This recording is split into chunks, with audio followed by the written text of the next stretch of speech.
नमस्कार। लुकेका अनि लुकाइएका, देखिएका तर नभनिएका घटनाहरूको सङ्गालो मात्र होइन, तथ्य र तथ्याङ्क सहितको विश्लेषण कार्यक्रम इनसाइडर। दर्शकहरू, सुन काण्ड निकै ठुलो काण्ड बनेको छ। मानिसहरू यत्तिकै पनि उपमा दिएर सुनको लङ्का थियो, अब तस्करी गरेकै सुनको आधारमा काठमाडौँ पनि सुनकै बनिसक्ने थियो। तर तस्करी गरेकै सुन कसको अनि यसरी ल्याइएको सुन कसले ल्यायो भनेर प्रश्न गरिरहेका छन्। सुनको काठमाडौँ बन्ला कि नबन्ला प्रश्न गरिरहेका छन्। यसरी तस्करी गरिएको सुनमा केवल भरियाहरूको मात्रै संलग्नता देखाएर ठुला माछाहरू, बिग व्हेलहरू यहाँबाट उन्मुक्तिको बाटोतर्फ फेरि पनि जाने हुन् कि, यो प्रश्न गरिरहेका छन्। यो प्रश्न यस कारण पनि गरिरहेका छन् कि एयरपोर्टबाट 1 क्विन्टल सुन आउनु भनेको चान्चुने कुरा होइन। अरबौं रुपैयाँको लगानी गरेर ल्याइएको सुनमा अहिले राजनीतिक दलहरू औँला देखाएर फलानो दोषी छ भन्न थालेका छन्। प्रमुख प्रतिपक्षी दलले त सरकारमा रहेका मन्त्रीहरूमध्ये गृहमन्त्री र अर्थमन्त्री दुवै दोषी छन् भनिरहेका छन्। सत्तारूढ दलकै सांसदहरूले पनि अर्थमन्त्रीलाई दोषी देखाइरहेका छन्। खास गरी कङ्ग्रेसकै सांसदले यो प्रश्न गरिरहेका छन्। यो उनीहरूको गुटिए झगडाको असर हो वा साँच्चीकै ती मन्त्रीहरूको संलग्नता हो, यो प्रश्न छ। र सत्तारूढ दल, खास गरी सरकारमा रहेकाहरू चाहिँ जसले पक्राउ गर्यो त्यस्ता तस्करहरूलाई तिनीहरूको जालो छिन्न भिन्न पार्यो, त्यसैको राजीनामा माग्नु भनेको यो सन्देश के हो, सङ्केत के हो, उनीहरू प्रश्न गरिरहेका छन्। प्रश्न मन्त्रीहरूलाई पनि गरिएको छ। मन्त्री र उनका समर्थक दलहरूले पनि जसले औँला ठड्याइरहेका छन् तिनलाई पनि प्रश्न गरेका छन्। के कारणले प्रश्न गरेको भनेर यहाँनेरि दोष पन्छाउने नेपालीहरूको पुरानै बानी छ। भन्सारबाट आएको सुन किन भन्सारमै समातिएन, किन सिनामङ्गलको चोकमा आइपुगेपछि सडकमा समातियो भनेर प्रश्न गरिरहेका छन्। मानिसहरू प्रश्न यसकारण पनि गर्दैछन् कि भन्सार गृह अन्तर्गत पर्दछ कि अर्थ अन्तर्गत पर्दछ, यो प्रश्न गरिरहेका छन्। र राजस्वले जसरी पक्राउ गर्यो र सुनको जाँच गर्दाखेरि 1 क्विन्टलको हाराहारीको सुन भनेर जसरी भन्यो, अहिलेसम्मको सबैभन्दा ठुलो परिमाणको यो सुन कसले ल्यायो, यो सुन कसले ल्याउनको लागि लगानी गर्यो, अनि एउटा सामान्य छाप्रो भएका मानिसहरूलाई नै सुन तस्कर भनेर जसरी पक्राउ गरिएको छ, यो ठिक छैन। यो भरिया समातेर रमिता नगर भनेर सांसदहरू, नेताहरू, पूर्व प्रहरीहरू बताउन थालेका छन्। अनुसन्धान जारी रहेको छ। अनुसन्धानले शङ्काको सुई कतातर्फ तेर्साउनेछ हेर्दै जानुपर्नेछ। तर प्रश्न अहिले आफ्ना प्रतिस्पर्धीहरूलाई तह लगाउने ढङ्गबाट पनि नेताहरूले प्रयोग गर्न थालिरहेका छन्। यसले कुन मोड लिन्छ हेर्दै जानुपर्नेछ। तर संसदमा बोलेर नथाकेका दलहरू, तिनका सांसदहरू संसदबाट बाहिर निक्लिसकेपछि पनि यसमा सरकारको संलग्नता बिना त किमार्थ सम्भव छैन सुन तस्करी गर्न भनेर ठकुवा गरेर भन्न थालेका छन्। कतिपयले प्रमाण पनि दिन्छु भन्न थालेका छन्। के होला प्रमाण, कस्तो होला प्रमाण, र सरकारको संलग्नता हो भनेदेखि समात्यो चाहिँ कसले, यो प्रश्न छ। आज यसमा हामी विस्तारपूर्वक चर्चा गर्नेछौँ। र विस्तारपूर्वक चर्चा गर्दाखेरि सुन तस्करीमा सरकारकै संलग्नता छ भनेर सत्तारूढ दलकै सांसदले भनेको कुरा बडा रोचक खालको कुरा देखिन आएको छ। सर्वसाधारण जनता चाहिँ नि एउटा मोबाइल ल्याउनु पर्दाखेरि 2 तोला सुन ल्याउँदाखेरि एक्सरे गरेर पेटसम्म पनि हेरेर के अरे निकाल्ने भन्सार अहिले 1 क्विन्टल सुन ल्याउँदा 100 केजी सुन ल्याउँदा कसरी चुपचाप लाएर बसिरहेको छ। यो खालि भन्सारका केही कर्मचारीको मिलो मात्रै होइन, यो राजनीतिक रूपबाट उच्चस्तरीय संलग्नता भएको हो। यसको जरोसम्म पुगेर यसलाई वास्तविकता छानबिन गरेर जनसमक्ष ल्याउनुपर्छ। पुराना सांसदको पनि यस्तै खालको अड्कलबाजीहरू छ। 1-2 तोला सुन होइन, 1 क्विन्टलको सुन छ। कुनै बेला चार्ल्स सोब्राजले भनेका थिए नेपालको एयरपोर्टबाट म हात्ती पनि छिराएर देखाइदिन्छु भनेर। अहिले ब्रेक सू हङकङबाट ल्याउने, त्यसभित्र सुन राख्ने, त्यसलाई पगाल्ने यन्त्र चाहिँ नि बालुवाटारमा रहेको एकजना चिनिया व्यापारीको घरमा फेला पर्ने, जो अहिले पकाउ परिसकेका छन्। कत्रो संयन्त्र, कत्रो साँठगाँठ, यो प्रश्न गरिरहेका छन्। सुन पगालेको पनि प्रमाण फेला परेको छ। अधिकांश मोटरसाइकलहरू नेपालमा भारतबाट ल्याइने गरिन्छ। ब्रेक सू चाहिँ हङकङबाट किन, यो प्रश्न गरिएको छ। यसरी ब्रेक सू हङकङबाट ल्याउँदाखेरि पनि किन शङ्का गरिएन, यो सेटिङ हो। सांसदहरू सहजै बताइरहेका छन्। एकजना पाका सांसद चित्रबहादुर केसी सरकारको संलग्नता बिना सम्भवै छैन भनिरहेका छन्। यो घटनाक्रम राज्य सत्ता नै चाहिँ देश लुट्ने अभियानमा लागेपछि यस्तै हुन्छ। यो अहिलेको यो नयाँ घटना होइन। यसभन्दा पहिले पनि नेपाली जनताले देखेको भोगेको कुरा के हो भने स्वयं चाहिँ राज्य सत्ता नै यस्तो लुटपाटमा सामेल भइरहेको छ र यति धेरै यत्रो पैमानामा चाहिँ सुन चाहिँ बाहिर आउनु, अन्तर्राष्ट्रिय चाहिँ तस्करहरूले नेपाललाई त एउटा ट्रान्जिट पोइन्ट नै बनाए नि। मैले यस्ता सुन्दै आएको छु र अब नेपाली जनताले सुनेर चाहिँ निरीह भएर बस्नु परेको छ। यो त राज्य सत्ताका जिम्मेवार मान्छेहरू चाहिँ सामेल नभइकन यत्रा ठुला अपराध त हुनै सक्दैन। अब तैपनि अब तपाईँ हाम्रो माग के हो भने अब भरिया तरिया साना मान्छे पक्रेर नेपाली जनता आँखा छारो हाल्न पाइँदैन।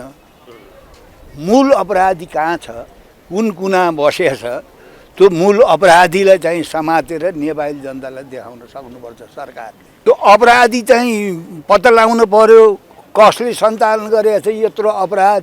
चिनिया अपराधीहरू, भारतीय अपराधीहरू, नेपाली अपराधीहरू, तीनटा देशका अपराधीहरू मिलेर जुन खालको चाहिँ नेपाललाई अपराधको चाहिँ एउटा ट्रान्जिट पोइन्ट गराएका छन्, यसमा चाहिँ नि राज्य सत्तामा अहिले जो बसेछ उसले गम्भीर चाहिँ भएर यसलाई चाहिँ दुधको दुध पानीको पानी चाहिँ यसको खोजबिन हुनु पर्यो। अब राजीनामा दिन पर्छ भन्नुको पछाडि अब उहाँहरूको अनुभवले त्यो बताएको होला। कमसेकम चाहिँ पक्रे छानबिन हुनुपर्छ। यदि चाहिँ महत्त्वपूर्ण ठाउँमा बसेको मान्छेको समेत हात छ भने त अब त्यो छानबिन त हुनु पर्यो नि। कोही पनि फुत्कन भएन। म नै त्यहाँ चाहिँ एयरपोर्टमा जाँदाखेरि पेटी फुकालेर राखेको छु, घडी फुकालेर राखेको छु। त्यस्तो टाइट छ नि सर्वसाधारण जनतालाई त। ठुल्ठुला तस्करहरूलाई चाहिँ त्यो सेटिङ नमिलिकन, योजनाबद्ध नभइकन यत्रो चाहिँ सम्पत्ति चाहिँ त्यहाँबाट ट्रान्जिट भएर बाहिर आउँछ। राज्य सत्ता नै अपराधीकरण भयो। नेपालको राज्य सत्ता नै अपराधी छ। उसले त चाहिँ यस खालका जघन्य अपराध गरेर चाहिँ हिँडिरहेको छ, हामीले देखिरहेका छौँ नि। त्यस कारणले यसको अन्त्य हुनुपर्छ र यसको निष्पक्ष छानबिन हुनुपर्छ भन्ने तपाईँ हाम्रो माग हो। सत्तारूढ दलकै सांसदहरूले पनि निकै उचालिएर यसमा गृहमन्त्री, अर्थमन्त्रीको दोष छ भनिरहेका छन्। उनीहरूभन्दा पहिला विपक्षी दलले नेकपा एमाले यही आरोप लगाइरहेको थियो, दुवैले राजीनामा दिनुपर्छ, अन्यथा हामी सदन खोल्दैनौँ भनेर उसले अवरोध जारी राखेकै छ। उसको अवरोध एकातर्फ हो, तर लगाइएको आरोप चाहिँ बडा गम्भीर प्रकृतिको छ। अर्थमन्त्रीले एयरपोर्टमा पुगेर अनुगमन गरेर आफू मातहतका कर्मचारीहरूलाई दायाँ बायाँ केही पनि चुइक्क हुन पाइँदैन है भनेर चुनौती चेतावनी दिएका छन्। गृहमन्त्रीले म पद छाड्छु, भ्रष्टाचार हुन दिन्न, यो कमिटमेन्ट जारी नै राखेका छन्। उनी भन्दैछन् सार्वजनिक रूपमा पनि कि गृहमन्त्री जसले समात्यो त्यसैलाई दोष उनी प्रश्न गरिराखेका छन्। अनि यसरी समात्दाखेरि नै राजीनामा माग्नुपर्ने किन, यसको पछाडिको कारण के? तर सत्तारूढ दलकै एकजना सांसद चाहिँ म प्रमाण दिन्छु भन्दै त्यहाँ भन्सारमा कर्मचारी कति बेला सरुवा गरेको, उनी कसका मानिस र जुन दिन तस्करी भयो त्यो दिन उनी किन बिदामा थिए, औँला भाँचिकन त्यसको फेरिस्त प्रस्तुत गरिरहेका छन्। अब पार्लियामेन्टभित्र डिक्लेयर गरेको कुरा हो, नबस्ने भएको भएदेखि त डिक्लेयर गरिदिन्थ्यो नि। होइन, म तपाईँलाई प्रमाणित गरिदिन्छु, महत्त्वपूर्ण होइन, छ भन्ने प्रमाणित गरिदिउँ, म तपाईँलाई म सन्तुष्ट हुने गरी भनिदिन्छु नि त। छ भन्ने म प्रमाणित, हेर्दा त्यस्तो देखिन्छ नि त। अब उहाँले गर्नुभयो गर्नु भएन, ईश्वरले जान्ने विषय भयो। तर प्रकृति त्यस्तो छ भन्ने म तपाईँलाई प्रुभ गर्छु, नेपाली जनतालाई बुझ्ने भाषामा भनिदिन्छु। चैत्र 17 गते अर्थमन्त्रीले शपथ खानुभयो राष्ट्रपतिकामा, हो कि? अनि त्यसपछि वैशाख 20 गते अर्थ सचिवलाई परिवर्तन गर्नुभयो कुनै कारण बिना छ नि त, हो कि? कारण के हुनसक्छ भने तस्करीमा अर्थ सचिवले चाहिँ सहमति नजनाएको हुनसक्छ, अनुमान गर्नुहोस् न तपाईँ, नभए सार्नुपर्ने के थियो एउटा कर्मचारीलाई। त्यस पछाडि जुन यो भन्सार छ नि, अहिलेको जुन भन्सार छ यो त्रिभुवन इन्टरनेसनल एयरपोर्टभित्र, त्यो भन्सारको चिफ उहाँको खास ट्रस्टवर्दी मान्छे चाहिँ जेठ 17 गते लानुभयो। अनि उहाँले आफूले सेटिङ गरेर त्यहाँ लगेर सिसिटिभी चाहिँ आफ्ना रुममा राखेको छ, गोप्य रुममा। त्यो सिसिटिभी भएको रुममा हामी छिर्न पाइँदैन। अनि अर्थमन्त्रीले अथवा गृहमन्त्रीको संरचना त्यहाँ डिआइजी बसिया छ, डिआइजीको नियन्त्रणमा बसेको छ, इन्टेलिजेन्स छ, सारा ब्युरोहरू छन्, 17-18 संयन्त्र त्यहाँ चाहिँ परिचालित छन्। अनि अहिले आएर अर्थमन्त्री अनि सुन कहाँबाट पक्राउ पर्छ भन्दा सिनामङ्गलको हाइवेबाट पक्राउ पर्छ। त्यो पनि मैले सुनेअनुसार त राष्ट्रिय अन्तर्राष्ट्रिय खुफिया एजेन्सीहरूको दबाबमा प्रधानमन्त्रीको अफिसले त्यो पक्रियो भन्ने आएको छ। किनभने यो राजस्व अनुसन्धान त गृहमन्त्री र अर्थमन्त्रीको अन्डरमा छैन नि त। अनि आफू सुन नपक्रिने, आफ्नो गोदाममा भएको सुन नपक्रिने, अनि ट्याक्सीमा कुद्दै गरेको हाइवेबाट सुन पक्रिएपछि उहाँहरू 1 मिनेट 1 सेकेन्ड त्यहाँ बस्न मिल्छ यार? त्यस्तो पनि हुन्छ मुलुक लुट्ने, होइन? अनि गफ दिने, त्यस्तो पाइन्छ? अब तपाईँलाई यहाँ पार्टीबाट कारबाही हुन सक्ने सम्भावना कुन पार्टीबाट? आफ्नो पार्टीबाट? अब होइन, नेकपा एमाले माओवादीले कारबाही गर्दा हुन्थ्यो भने त म कारबाही पर्थ्यो होला। नेपाली काङ्ग्रेसमा कारबाही हुँदैन हामीलाई, किनभने यो डेमोक्रेटिक पार्टी हो। यहाँ विचारलाई मनमा लागेको कुरालाई स्वतन्त्रतापूर्वक प्रवाह गर्न पाइन्छ। त्यसै कारणले म काङ्ग्रेस भएको, म बिपी कोइरालाको कार्यकर्ता हो, म गिरिजाप्रसादको, गणेशमान सिंहको, तपाईँको चाहिँ शेरबहादुर देउवाको कार्यकर्ता हो, शेरबहादुर देउवा बिपीको चाहिँ अनुयायी हो। त्यस कारणले यहाँ कारबाही हुँदैन हामीलाई, यो बोल्दाखेरि कहाँ कारबाही हुन्छ? यो हावा कुरा सुन्नुहोस् न, त्यो गृहमन्त्रीसँग के थियो त मेरो, सोधिदिनु न एकताल। अहिले अनि प्रचण्डसँग मेरो के स्वार्थ? मैले प्रचण्डले त राम्रो काम गर्नुभयो भनिरहेको छु नि त, छैन? प्रचण्डले चाहिँ तस्करी गर्नुभयो त मैले भनेको छैन नि त, छैन नि अहिले। होइन, पार्टीभित्र कुन गुट? म शेरबहादुर देउवा मेरो सभापति हो, म शेरबहादुर देउवा गुटको मान्छे हो। तपाईँ कहाँ हुनुहुन्छ, भ्रम हुनुहुन्छ क्या? अब मेरो सभापति मैले अर्को भनेको छु र, कहाँ भनेको छु मैले? अनि मेरो सभापति शेरबहादुर देउवाको कार्यकर्ता म। अब रामशरण के अरे प्रकाश शरण महतको गुट कुन हो म थाहा पाऊँ बरु, त्यो जानकारी पाए हुन्थ्यो मैले पनि। हामीले बिमै चलाउँदैनौँ, हामीले बिमा रकम लिनु छैन, बिमाको रकम पहिले क्लियर भएको। प्रकाश शरण महत आउँदाखेरि लास्ट साउन 1 गतेदेखि हाम्रोमा बिमा कुनै कार्यक्रम छैन। जनार्दनको पालामै रोकियो, उहाँ जनार्दनजी हुँदाखेरि रोकियो सबैको नेपालभरिको। ए सुन्नुहोस् न, व्यापार व्यवसाय गर्ने मान्छेले भोलि मलाई अब हिजो एउटा न्युज आयो नि त, करोडौँ रुपियाँ लिएर चाहिँ विद्यार्थीबाट बसेको छ भनिदिएको छ। त्यो कसले लेख्यो तपाईँ हेर्नुहुन्छ? त्यो कसले लेख्यो भने माओवादीको मुखपत्र, त्यो नयाँ पत्रिका र झिल्को भन्ने छ नि त, हो। तपाईँ सेटिङ बुझ्नु पर्दैन तपाईँहरू जतिको पत्रकारले। अहिले चाहिँ के हो भनेदेखि अर्थमन्त्री तिल मिलाउनु भएको छ, आत्तिनु भएको छ, अपराधमा सामेल भएको कारणले उहाँ आत्तिएको, होइन भनेदेखि अपराधी पत्ता लगाउनु पर्यो। हाम्रो बनायो यो सुन तस्करीको हेड सर चाहिँ अर्थमन्त्री नै होइन, हेड सर त अझै माथि होलान्, होइन? उहाँहरू चाहिँ डेपुटी हुनसक्छ, त्यो म जान्दिनँ अहिले। तर प्रकृति हेर्दाखेरि यो सुन तस्करीमा अर्थमन्त्री, नेपालको अर्थमन्त्री सामेल छैन भन्ने कुरो तपाईँ कसरी भन्नुहुन्छ यार? सबै आफ्नो स्टाफ राखेर अनि मलाई थाहा छैन भन्ने पाइन्छ? कहाँ पाइन्छ? कसले? तपाईँ बताउनुहुन्छ? कसैले बताउँदैन यो कुरा। गृहमन्त्रीलाई चाहिँ के भन्नुहुन्छ त? गृहमन्त्रीलाई पनि के भने उहाँ अब नेपालको गृहमन्त्री भएको नाताले उहाँले मोरल्ली मलाई थाहा थिएन भन्न कसरी पाइन्छ र? होइन, उहाँले त अब अनुसन्धानको प्रोसेसलाई अनुसन्धान कसलाई गरेर त सुन्नुहोस् न, मुख्य चिफ, अनुसन्धानको चिफ गृहमन्त्री, राज्यको एकदम पावरफुल पोस्ट चाहिँ अर्थमन्त्री, उहाँहरू त्यो पोस्टमा बसेर अनुसन्धान इन्डिङ हुन्छ? कहाँ हुन्छ? हुँदैन। त्यस कारणले उहाँहरूले बाटो खुल्ला गरिदिने, अनुसन्धानको प्रक्रियामा प्रधानमन्त्रीलाई सहयोग गर्ने। आजै बस्दै थिएँ म, मलाई सबैले सम्झाउनु भयो आज नबस, प्रधानमन्त्रीलाई आउन देऊ, कुरा गरौँ यार, हतार नगर भन्नु। त्यस कारणले मैले छोडिदिएको। पार्टी सभापतिले दिन आएपछि आफै प्रकाश शरण राजीनामा गर भन्नुहुन्छ, त्यो दिन आउँछ नि, आउँदैन त? कस्तो कुरा गर्छ? अपराधी त्यो भुजेललाई बिचरा त्यो एउटा भरियालाई पक्रेर अनि यही हो भन्न पाइन्छ? कसले पत्याउँछ यार? आम पब्लिक आउँदैन भोलि स्ट्रिटमा? यसरी सुन काण्ड अब राजनीतिक रङ लिँदैछ। यसले सुन कसले भित्राएको, त्यसमा अरबौं रुपैयाँ लगानी कसको छ, चीनको भारतका नागरिकहरू मुछिएको कुरा आइ नै राखेका छन्।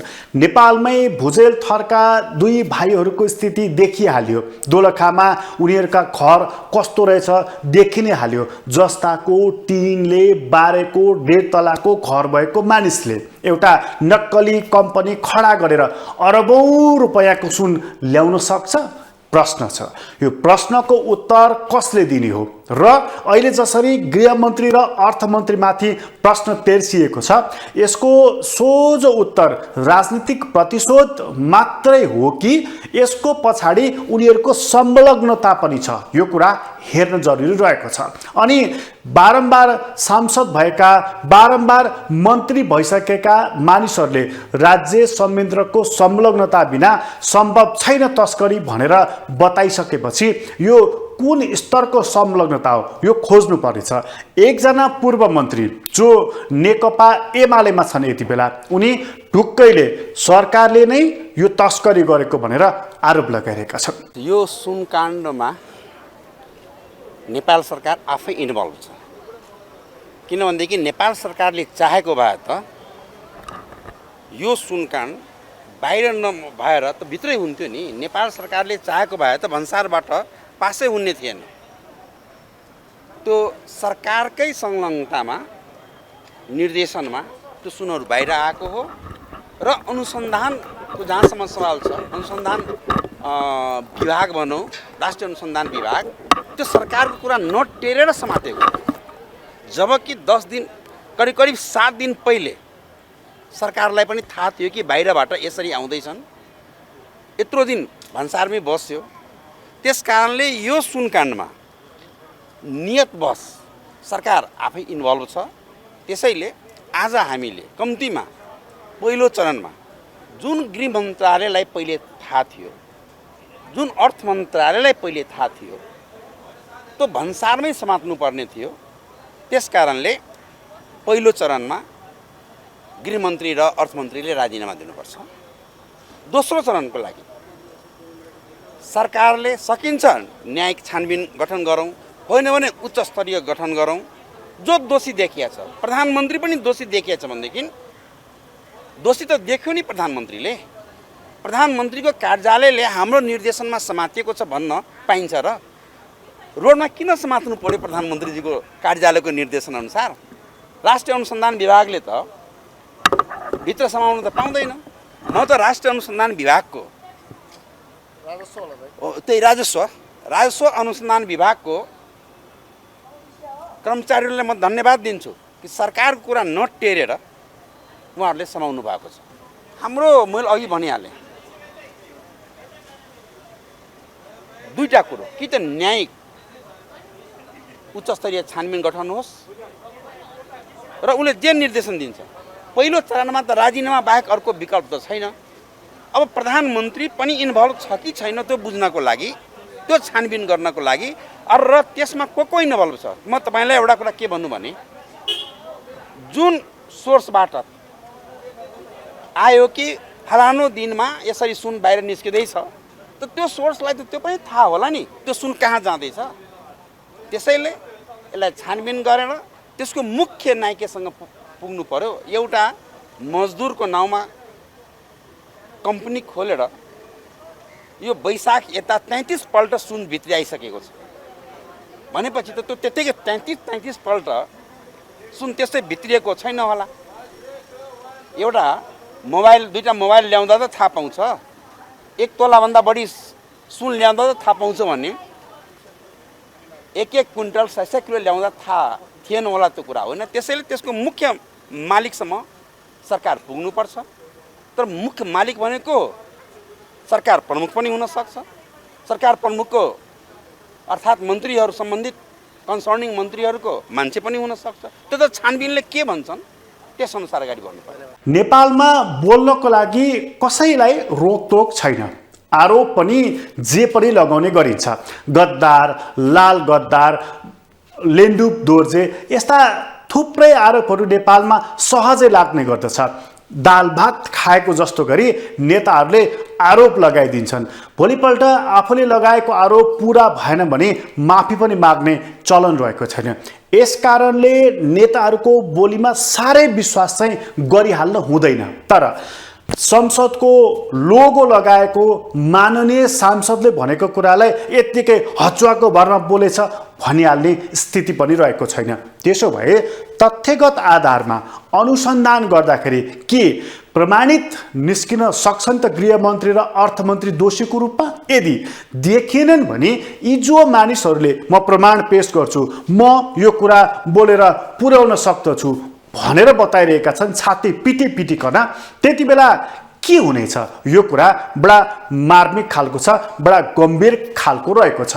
अहिले स्थिति हेर्दा दोषी तिनै मानिसलाई देखाउन खोजिएको छ, सरकारकै मानिसहरूलाई। अनि यसमा राज्य संयन्त्रको संलग्नता छ भनेर कर्मचारीलाई भनिएको हो कि मन्त्री प्रधानमन्त्रीहरूलाई दोष देखाइएको हो कि ठुला पार्टीका ठुला नेताहरूलाई देखाइएको, यो पनि प्रश्न रहेको छ। तर सत्तारूढ दलकै एकजना नेता चाहिँ जब गृहमन्त्री र अर्थमन्त्रीकै संलग्नताको बारेमा प्रश्न सोधियो उनी झर्किएका छन्। यस्तो पनि कुरा हुन्छ? जसले समात्यो त्यसैलाई राजीनामा देऊ भन्ने तपाईँ के पुष्टि गर्न खोज्दै हुनुहुन्छ? तपाईँ के प्रमाणित गर्न खोज्दै हुनुहुन्छ? उनी उत्तर दिइरहेका छन्। अब यो निकै अचम्म लाग्दो विषय छ। जनताले भ्रष्टाचार र भ्रष्टाचारसित सम्बन्धित व्यक्ति विशेषको छानबिन होस्, राज्यले सुशासनको प्रक्रियामा अगाडि बढोस्, सरकारले त्यसको नेतृत्व गरोस् भनेर आम जनताले देशभरि आवाज उठाएछन्। अब केही माननीयज्यूहरू र केही पार्टीहरूले अमूर्त रूपमा गृहमन्त्रीको राजीनामाको प्रश्न उठाउनु भएको छ। यो बेला गृहमन्त्रीले राजीनामा दिने होइन, सरकार सङ्कटमा पर्ने होइन। यो बेला जनताले उठाए अनुरूपको सुशासनको प्रत्याभूति दिलाउनको निम्ति राज्य र राज्यको नेतृत्व गरेको सरकारले अझ दृढतापूर्वक अगाडि बढ्नुपर्छ। यो नै आजको इतिहासको आवश्यकता हो। अनि यो चाहिँ यो प्रश्न उठाउन पाइन्छ, तर त्यसको सिजन हुन्छ, त्यसको समय हुन्छ। अफ सिजनमा खेती लगाइयो भने फल्दैन। अहिले गृहमन्त्रीको राजीनामा माग्ने, अर्थमन्त्रीको राजीनामा माग्ने बेला होइन। अफ सिजनको खेती लगाएर भ्रम सृजना गर्ने काम बाहेक यसले केही पनि पार लाग्दैन। अर्थमन्त्रीको सेटिङमा सुनकाण्ड बिल्कुल गलत हो। उहाँहरूले कहीँ कसैलाई चित्त बुझिन होला। राज्यका निकायहरू प्रयोग गरेर कहिले बालुवाटारसित सम्बन्धित जग्गा प्रकरणमा छानबिनको प्रक्रिया सरकारले अगाडि बढाएको छ, कहिले भुटानी शरणार्थीसित सम्बन्धित प्रक्रिया छानबिनको रूपमा अगाडि बढाएको छ, कहिले सुन तस्करलाई नियन्त्रणमा लिएर त्यसका जराहरू खोज्दै सम्बन्धित चाहिँ गल्ती गर्ने, अपराध गर्नेहरूलाई कारबाहीको प्रक्रिया अगाडि बढाएको छ। यसै गरिकन अरू फाइल खोल्ने कुरा पनि छ। र हामीले तपाईँहरू सबैलाई थाहा छ, ट्रान्सपरेन्सी इन्टरनेसको रिपोर्ट हेरेका छौँ। नेपाल भ्रष्टाचारमा कहाँ कुन देशमा छ त्यसको प्रत्याभूति अन्तर्राष्ट्रिय समुदायलाई हामीले दिलाउनु छ। सम्पत्ति शुद्धिकरण सम्बन्धी विषय अन्तर्राष्ट्रिय रूपमा नेपालको बारेमा उठेको छ, ती विषयहरूको हामीले जवाब दिनुपर्नेछ। यी यस्ता विषयहरूमा सरकारले सुशासन गर्छु भनेर अगाडि बढ्दाखेरि सरकारकै मन्त्रीको राजीनामा माग्दै हिँड्नुले के कुराको मेसेज जान्छ? त्यस कारणले यो गलत कुरा सदनमा नउठाउनको निम्ति, बरु सरकारलाई समर्थन गर्नको निम्ति म माननीयज्यूहरूलाई अनुरोध गर्न चाहन्छु। यो चाहिँ केही प्रमाण दिन सक्नुहुन्छ र उहाँहरूले? विषय उठेको बारेमा छानबिनको प्रक्रियामा मन्त्री मात्रै छानबिनमा सहभागी हुनुहुन्न। मन्त्रीले कसैलाई कुनै पनि प्रकारले पदका आधारमा दबाब दिने काम गर्नुभएको छैन। प्रहरी संयन्त्र छ, छानबिन गर्ने अरू निकायहरू छन्, अख्तियार छ, राज्यका विभिन्न निकायहरू छन्। पहिलेदेखि नै संविधानमा गरेको व्यवस्था अनुसार ती राज्यका निकायहरूले काम गरेका छन्। त्यसो भएको हुँदाखेरि छानबिन गर्न त निष्पक्षतापूर्वक सहयोग पो गर्नुपर्छ त। छानबिन गर्न अवरोध पैदा गरेर सुशासन पैदा हुन्छ देशमा। त्यस कारणले छानबिन गर्नुको निम्ति, अपराधीलाई कारबाही गर्नुको निम्ति, अपराध नगरेकोलाई कानुनी दायराभित्र ल्याउने होइन, गल्ती नगरेकोलाई सफाया दिनुको निम्ति र राज्यमा सुशासन कायम गर्नुको निम्ति जुन स्टेप चाहिँ गृह मन्त्रालयले, सम्बन्धित निकायले, सरकारका विभिन्न निकायहरूले प्रक्रिया अगाडि बढाएका छन्, यसलाई म आफ्नो तर्फबाट दृढतापूर्वक समर्थन गर्न चाहन्छु। अब यो चाहिँ सत्तापक्षसँग कुरा गर्न बाँकी छ। आज एकजना माननीयले त्यो कुरा उठाउनु भयो। यो पनि धेरै बिकाउ जस्तो विषय मलाई लाग्दैन। उहाँले के प्रसङ्गमा किन उठाउनु भएको भन्ने कुरा नगरिकन, सत्तापक्षका कतिपय पार्टीहरूसँग संस्थागत हिसाबले कुरा नगरिकन यो विषयमा मैले टिप्पणी गर्न चाहन्न। तर अहिले म तपाईँहरू बिचमा भन्न चाहन्छु, गृहमन्त्रीको राजीनामा माग्ने सिजन होइन। अहिले गृहमन्त्रीले गर्न खोजेका कुराहरू सरकारले गर्न खोजेका कुराहरूलाई समर्थन गर्ने, सहयोग गर्ने, प्रेरित गर्ने र सुशासनको प्रत्याभूति नागरिकलाई दिलाउनुको निम्ति सबैले मद्दत गर्ने बेला हो। त्यसकारण यो उहाँले जो चाहिँ राजीनामाको मागको कुरा यहाँ प्रसङ्ग उठाउनु भयो, गलत छ, बेसिजनको छ। यस प्रकारका चाहिँ कुराहरू नबढाउनुको निम्ति पनि म उहाँहरूलाई अनुरोध गर्न चाहन्छु। अब यो चाहिँ पनि मैले जवाब दिने कुरा भने उहाँले बोल्नु होला। मैले अहिले पनि भनिसकेँ, प्रधानमन्त्री आइसकेपछि म सदनमा नै अनसन बस्छु भनेर उहाँले बोल्नुभएको छ। यो उहाँको व्यक्तिगत कुरा हो।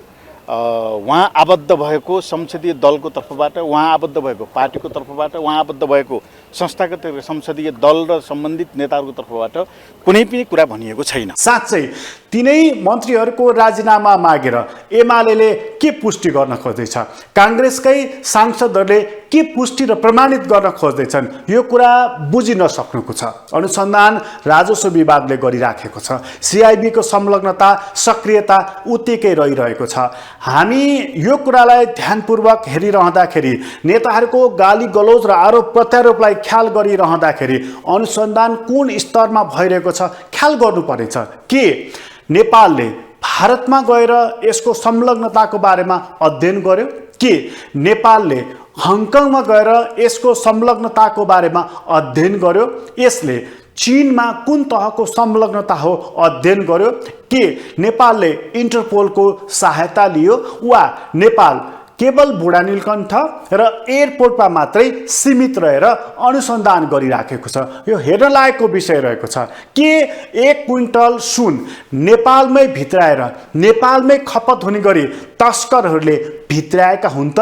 यी तमाम प्रश्नहरूको यदि तपाईँ उत्तर दिन सक्नुहुन्न भने आरोप लगाउनको लागि पनि सोच्नुपर्ने हुन्छ। र अनुसन्धान केवल यी 2 ठाउँमा मात्रै केन्द्रित भएर गरिन्छ भने अपराधी उम्कने सम्भावना पनि उत्तिकै बढिरहन्छ।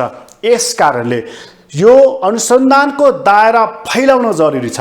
आरोप प्रत्यारोप त चलि नै रहन्छन्। राजनीतिमा यतिको दन्त बजान भएन भने मजा नै आउँदैन। नेताहरूलाई यतिको आरोप प्रत्यारोप र गाली नगरिकन खास स्वाद पनि लाग्दैन। तर अध्ययन अलग कुरा हो, तथ्यको सङ्कलन अलग कुरा हो, बयान अलग कुरा हो।